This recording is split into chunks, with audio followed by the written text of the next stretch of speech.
To think these two beautiful ships could have been the next generation of Star Destroyers in Sidious's 1,000-year empire. What's up, meta nerds? This video will be a quick breakdown of the Sovereign-class Super Star Destroyer. Palpatine envisioned that the ISD and a few SSDs would secure the transition from Republic to Empire, squashing any rebels that popped up in that first generation, of course along with the help of the Death Stars. And then for the next 100 years, peace would be secured by these two massive ships, the Sovereign-class and the Eclipse-class. We covered the Eclipse in the last video, a ship that had a super laser that was weaker than the Death Star, but could still one-shot any capital ship, even the Executor class, and it could break through a planetary shield. Though it wouldn't turn a planet into space dust, it would cause such geological and atmospheric destruction that the world would quickly become inhospitable. That same weapon is inside of the Sovereign class as well, and even if it was a little bit weaker, it wouldn't have been by much. And so personally, I thought the ending of the new trilogy, where Darth Oprah just gave every Star Destroyer a Death Star laser, this was also the plan in Legends way before Disney, whether you like it or not. And when we look at the Sovereign and Eclipse, it likely proves that this weapon system couldn't have been much smaller, as this is essentially a shrunken down Eclipse, but it still only loses 2.5 kilometers, going from 17.5 kilometers down to 15, or 9.3 miles. This makes it so you have a pretty steady decrease in size down from the Executor class. As for its weaponry, it only loses 50 heavy laser cannons, but keeps the same number of turbo lasers, ion cannons, and tractor beams, while also having its gravity well projectors. It also went down to 480 TIE interceptors, making up 35 squadrons, and 60 bombers over 12 squads, along with 75 AT-ATs, but notably no prefabricated bases.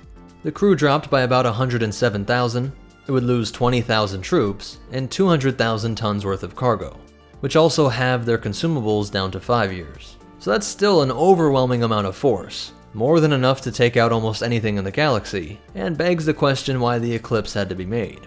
And though not exactly the same, the Sovereign even retained the bow that could slice through enemy ships or space stations, even if this top part might be a bit of a problem.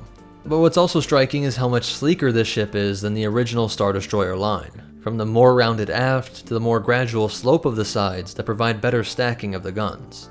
And of course, even with all this redesigning, they still didn't move away from the exposed and iconic bridge position. Much like its big brother, the Sovereign was started in the same year as the Battle of Yavin, and would not be completed by the time of the Battle of Endor.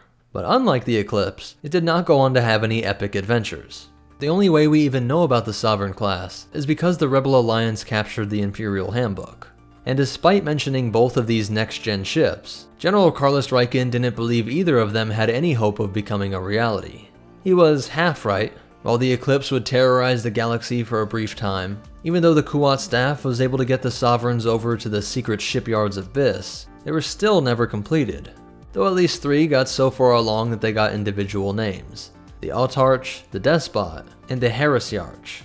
So I know this is a shorter video, but a lot of people wondered what exactly the Sovereign was. It's a ship that was so potentially important. In an alternate timeline, this would have been the ship that ensured Imperial rule across the galaxy, and the main capital ship standing guard against extragalactic threats.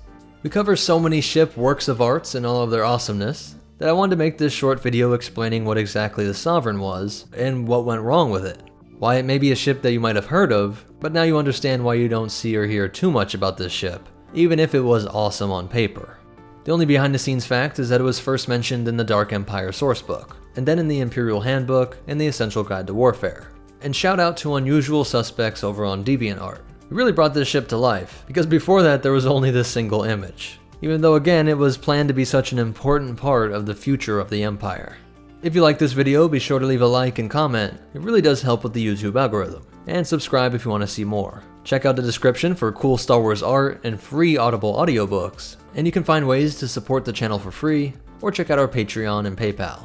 For just $1, your name could be here. A special shout out to our $25 tier: Chris Garcia, Andrew Ban, Seraph Diaz, Cass Costello, and Carlos Velez. But most important of all, remember, some economics teacher on Naboo must have really convinced a young Palpy that a galactic economy runs on shipmaking.